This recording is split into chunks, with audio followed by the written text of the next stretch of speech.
This is the Bryan Hyde Show. Well, hello there. Welcome to the show. Happy to welcome Eric Peters from Eric Peters Autos back to the program. Eric, how are you today? Well, I'm good, and it's good to know that Trump was actually an FBI informant, according to Mike Johnson. He didn't write that card. It wasn't me. I had nothing to do with it. Yeah, let's jump in on this with both feet. Boy, the narrative has changed so many times now. The Epstein files, that was a real thing, and then suddenly, no, it was just a Democratic hoax. And now we're being told, or at least Speaker Johnson floated the idea that, well, Trump was an FBI informant. Did he walk that one back yet? I don't know, but I think he's probably regretting having said that. I think a lot of people are starting to have buyer's regret. It's getting increasingly difficult to gainsay the revelations. You know, unless this thing is a total fabrication about that card, it looks really, really bad, doesn't it? I did not see the card. Can you kind of summarize what this was? A card allegedly sent to Jeffrey Epstein from Donald Trump, wishing him a happy birthday. I haven't seen it though. Was it pretty nasty? Oh, it's pretty creepy is the right word. It was published actually by CNN and pretty much everybody else overnight, because it was released as part of the House investigation that's going on. The Wall Street Journal, you'll remember, I guess about a month or so ago, had a big story about it, but they didn't actually produce the actual supposed card. Well, the actual supposed card has been produced. And supposedly, you know, it was given to Epstein when he turned 50. And this is like, 20 plus years ago. So way before Trump was president. And essentially, it's a line drawing of a naked woman's body with all sorts of really weird and creepy sayings on it, about our special secrets and how we're just, we're having just a great time. And I can't remember the verbiage. It's available to anybody who wants to check it out. And it's really, it's off-putting. It's just not the sort of thing that anybody does. And in the context of Epstein and what we know about him now, it pretty much says what everybody knows. And why would Trump write something like that? So the only binary thing is it's either false or it's true. And if it's false, how did somebody 20 years ago know to put this card in? It was in a book, a compilation book that was collated by Ghislaine Maxwell, his procurer for his birthday. So who would have known to do that 20 years ago? That's one question. And the second is, if it's real, what does that say about Trump and what does it say about Trump's activities? And it just doesn't look good. And so maybe that's why he's bombing the hell out of everybody he can and sending the troops all over the place to get everybody talking about anything but that. Yeah, that's well, it just reinforces something that I've already been struggling with, and that is, can I ever believe anything anyone in government tells me? Ever? The hard answer is no. Yeah. And as we've talked about before, I think that's the one silver lining to this very dark cloud, is that you can't have any kind of faith in these people, and you probably ought not to. I think it's a bad policy to believe in human saviors, that politicians are somehow, they're out there to protect us and keep us safe. And as you say, that they can be taken at their word. Unfortunately, government is a grift, and so grifts tend to attract grifters, and that's what we've got, right? Unreal. I mean, it's you have to wonder, okay, what could happen next? I wanted to get your take on, how about we blow up a boatload of allegedly Venezuelan nationals on their way here to administer fentanyl to our children? Sure. I'm sorry, but the extrajudicial killings under Obama and under George W. Bush were extremely unpalatable and a big warning sign for anybody paying attention. So why are there so many people on the right now cheering what Trump did in allowing the U.S. Navy to kill these guys in this boat, saying, well, they're attacking America? Well, it's very easy, because the enemy is easy to hate, right? Nobody likes drug dealing fentanyl people running whatever their stuff is up and down the ocean, right? It's just like nobody likes Islamic terrorists either. Nobody likes drunk drivers. So, you just posit this archetype in order to get people to agree with something. And then once they've agreed with it, then the principle can be scaled up, can't it? That's why we now, everybody who happens to be out on the road driving, irrespective of them having had absolutely nothing to drink, they have to pull over at these sobriety checkpoints and convince a cop that they haven't been drinking, right? In the past, you actually had to show some evidence of being drunk while you were driving. If you saw a guy weaving up and down the road, well, okay, the cop gets in behind him, and that's probable cause, and he pulls him over because, hey, you're weaving all over the road. I think you might be drinking. Now, it's your driving, and I think you might be drunk. So, you extrapolate that principle up. Look at where we are with the airports. Everybody who flies now is a presumptive terrorist, and everybody has to be treated as if they've been convicted of some kind of a crime without having given any evidence that they've done anything at all wrong. So all of this stuff sort of naturally follows. And if Trump on his say-so could just drop a bomb on whoever he likes, well, that means he could drop it on you or me too if he decides he doesn't like us. Yep. And just like during the reign of George W. Bush, too many people on the political right, I'm going to use a term that my friend Will Grigg used to use, these ersatz warriors who think that, I'm tough on we did this and we did that, and we are fighting drugs. No. Your government is being allowed to ignore due process, and somehow you think that's a good idea because it's always going to be our guys doing unto others rather than somebody doing unto you. Yeah, and I think it's interesting. There's another common thread running through all this. Whether it is Trump or Obama, these are people who've never personally done any wet work, and I'm not advocating that and saying that makes a person somehow a brave guy or a tough guy. But I do think the people who've experienced personally blood and guts, so to speak, assuming they're not psychopathic people, are probably going to be a little bit more reluctant to get involved in that. For people like Trump and Obama and Lindsey Graham and these people, it's almost a cartoon, isn't it? They have no skin in the game. They personally get to strut around and feel tough because they sicked other guys on other guys somewhere else. And just as George W. Bush should be held in infamy for it's just a GD piece of paper, speaking of the Constitution, now you've got Vice President J.D. Vance, saying, I don't give an F what we call it, this is the best and highest use of our military. And I'm not even so much angry as just flabbergasted that apparently that flies. And there are people who will not question it. In fact, will sit there and join in cheering without realizing that the due process isn't about going soft on crime. It's about keeping your government, whomever happens to be in charge, from basically operating on a whim rather than according to laws.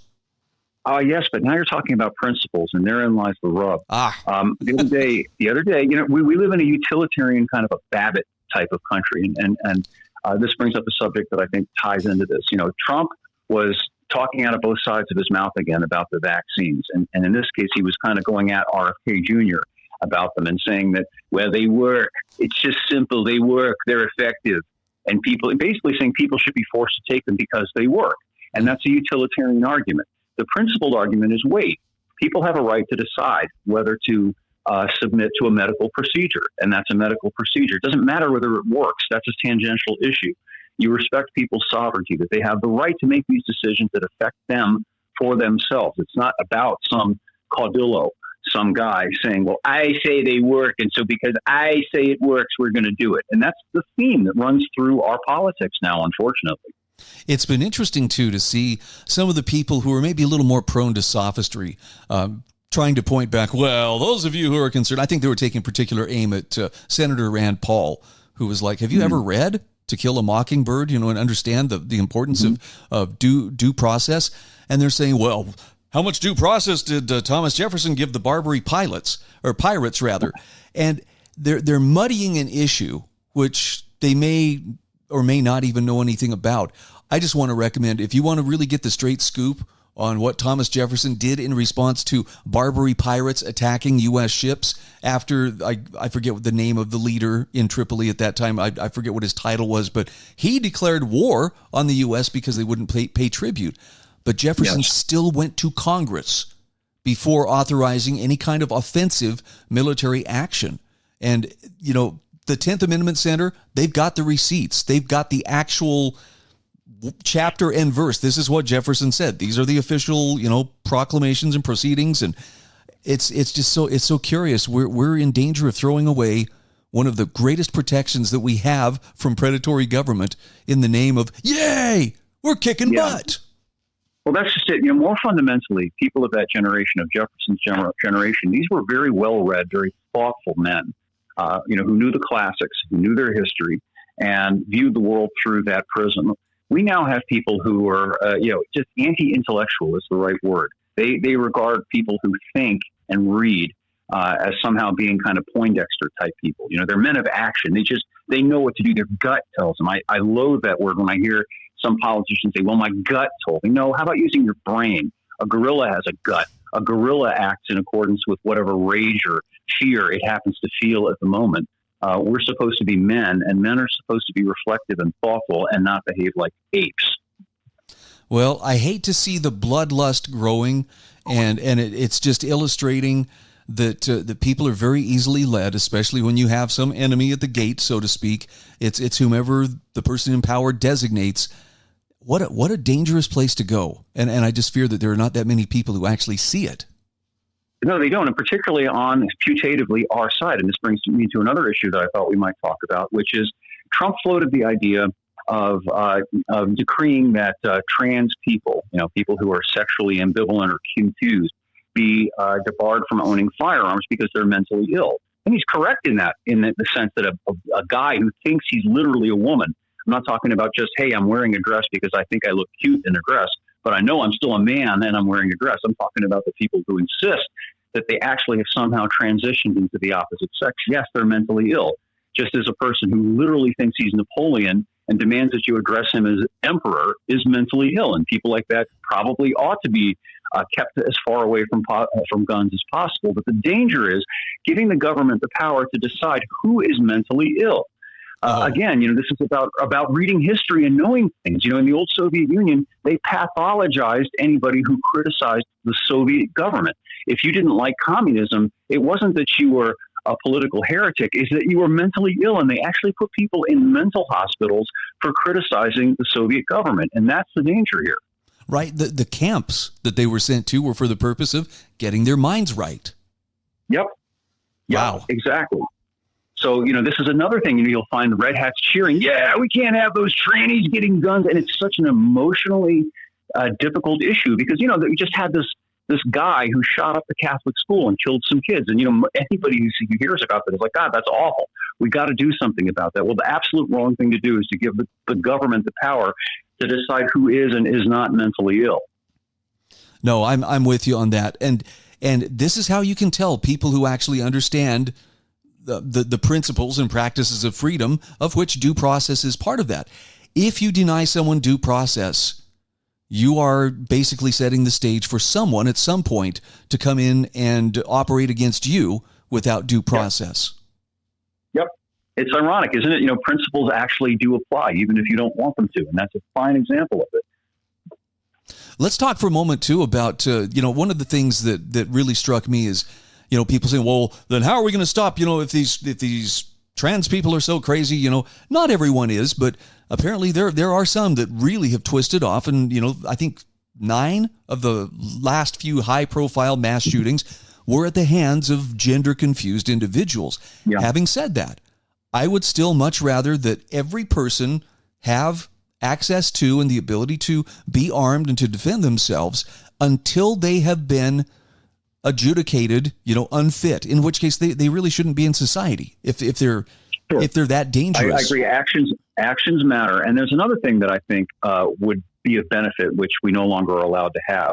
And that is essentially a manifestation of the freedom of association. What I mean by that is if I'm a gun store owner, if I don't like the way a person looks, if I'm just creeped out by this guy, like the guy who shot up the Catholic school, there's a video of him circulating. He doesn't look right. He's wearing a woman's thing in his hair.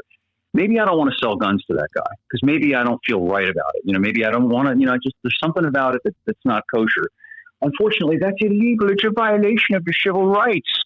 People who we're no longer free to transact business according to our own best judgment because these uplifters and people who think they know best for the rest of us are going to decide for us. No, you have to do that, whatever the consequences might be.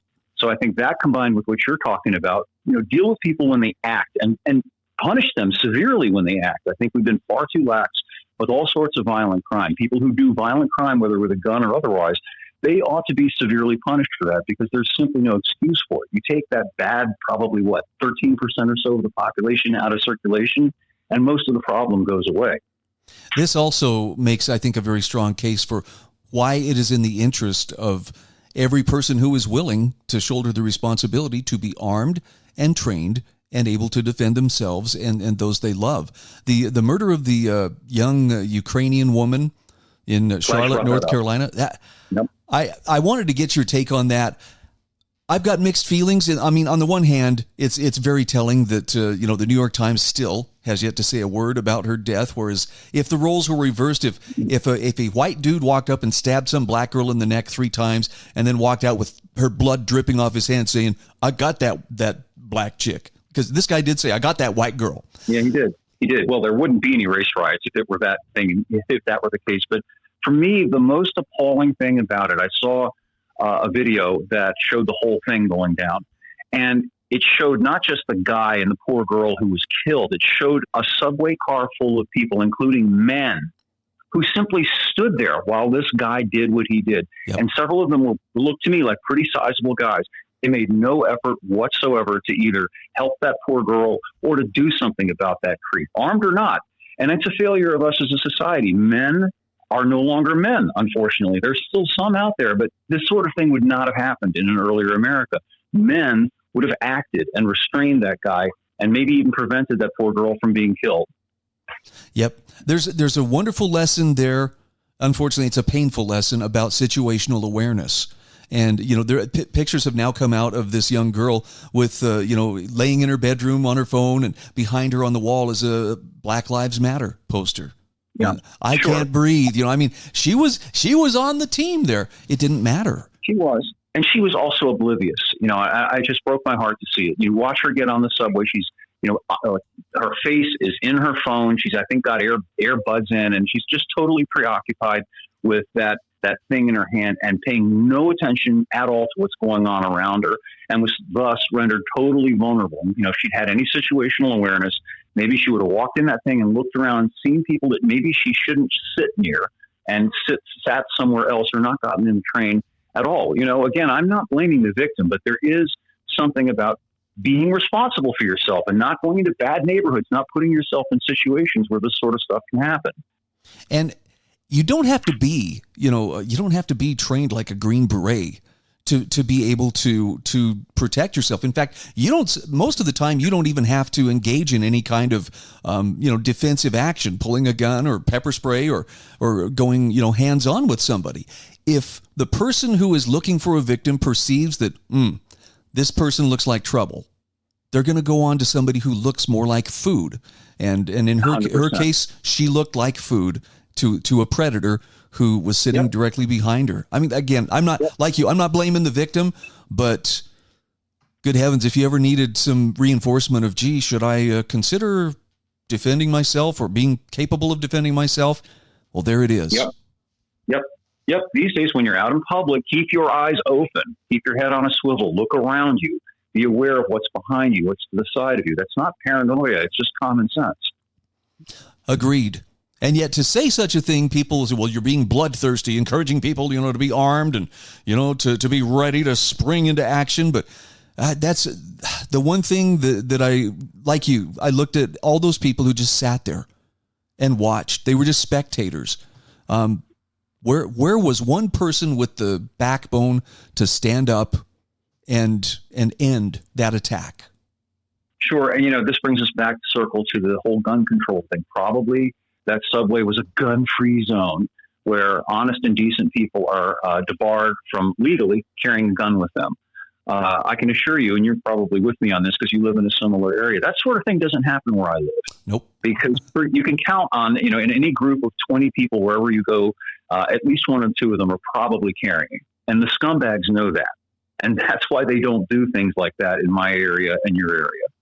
And it comes down to cultivating again within yourself that situational awareness. And it's not paranoia. It's just simply awareness of what's going on, meaning you'll see the good things as well as the bad things. If you see somebody who's mean dogging you, or, just someone who looks like their actions or their movements are coordinating with your own, it's good to recognize that ahead of time. Well, you still have options. I can cross the street, or I can duck in here, or I can be prepared.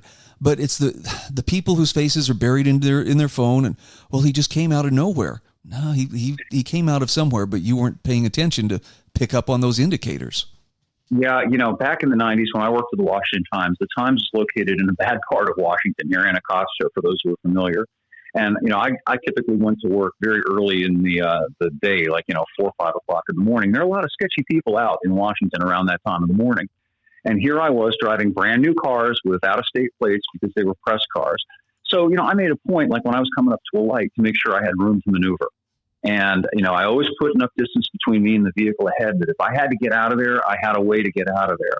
And I, instead of listening to what was on the radio, I was looking to my left and looking to my right and seeing if anybody was walking toward the car coming up on me from behind. And those are just basic common sense skills that I developed in that time that have carried with me to this very day. Yeah, I don't think a person will ever regret, seeing something and just, again, being alert. And, it's not like you have to run for your life every time you see a stranger. But if you can spot trouble before it becomes unavoidable, you have options. And really, that's the name of the game. Yep. And for women out there, in addition to that, even if they're not allowed to carry a gun, there are certainly things that you can carry, like bear spray or something that makes a loud noise, something that will help you in a situation like that. Recognize that you're at a disadvantage if you're facing a male predator who's going to try and do something to you. You need to be aware of that. It's just a fact of life in the world that we live in. Hear, hear. Eric, I feel like this has been a very good therapy session for me. Oh, it's for me also. I feel like my feet are back on solid ground or getting close to it. Thanks again for the time you take to come on this program. We're foregoing the video portion this week, but I hope to have things worked out to where next week we'll do video. I really enjoyed our conversation last week, and people had reached out to me and said, hey, that was kind of cool. Get to see who Eric is. Yeah, me too. And I took a shower for you this morning and everything, so I was all cleaned up and ready to go. I am so sorry. Thanks again. Thanks, Brian. Again, talking with Eric Peters from Eric Peters Autos. There's a link in my show notes. Go check out his site. You'll find a lot of thought-provoking material there. This is the Bryan Hyde Show.